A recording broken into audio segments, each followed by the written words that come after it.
से क्या मिला तो 3 एक रोटी का आटा रहा होगा। हम 6 लोग थे? 3 रोटी का। वो 6 लोग थे। हम 6 लोग थे। तो उन्होंने कहा कि अच्छा, तो उस समय 3 परिक्रमावासी और आ गए, और 9 हो गए। तो उन्होंने कहा कि अब आधे ही खाओगे और नहीं खाओगे, 3 दिन से नहीं खाया तो आधी खाने का क्या फायदा है। ये 3 आए हैं, इनको दे दो। अच्छा, एक रोटी। अब 6 लोगों ने निर्णय ले लिया। नहीं, श्रीवास्तव जी ने कहा। हाँ, अच्छा, हाँ। कि अरे तुम आधी खाई ना खाई क्या फर्क पड़ता है, कल देखेंगे फिर। अब ये 3 आए हैं तो ये भी भूखे होंगे, इनको अगर एक एक रोटी पहुंच जाएगी तो इनका आधार बन जाएगा। आधी में तो आधार बनेगा नहीं, तो इनको दे दो। तो आटा उनको दे दिया भाई, बराबर बराबर करके।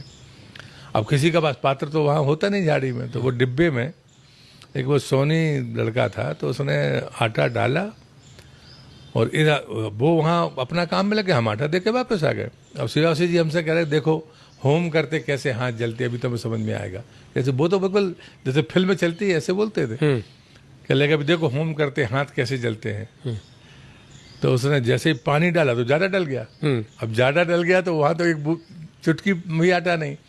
अब वो सिर पे हाथ रखे बैठ के कह रहा है किस्मत भी ऐसी कि देखो अब कब का करें। अब बस तो बोले तुम जाओ उससे कहो कि इसमें और पानी डालो। तो बोले ये गुस्सा होगा, तो तुम गुस्सा नहीं होना, तुम्ही ने आटा दिया है लेकिन जो तुम पे गुस्सा होगा तो इतना समझा के भेजा। मैं गया, मैंने भाई जी क्या हो गया, अरे भैया दिया तो लेकिन किस्मत ही खराब है। तब जब अभी मैं कुछ बन ही नहीं सके, गरीबी में गीला आटा जैसा।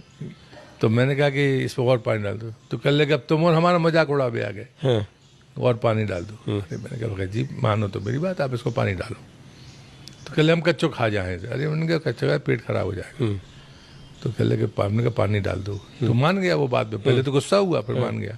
मैंने कहा इसमें राम रस डालो, अब इसको उबाल दो। तो जैसे ले ही बनती है ना, तो वो उबल गया नमक के साथ, और वो चाट चाट के खा गया। लेकिन फिर वो जब चलने लगा तो श्रीवासी ने बुलाया उसको, आटा किसने दिया था तुमको? भगत जी ने दिया था। तो तुम्हें गुस्सा उसके बाद भी उसी आदमी पे आ रही जिसने तुमको आटा दिया। तो पर बोले गलती तो हुई हमसे। कल लेके श्रीवासी ने मजाक में कहा कि भूख में बघवा बन जाता है आदमी उसको कुछ सूझता नहीं है। तो ये जो दानशीलता है उस आदिवासी की खुद की खुराक 10 रोटी की रही होगी।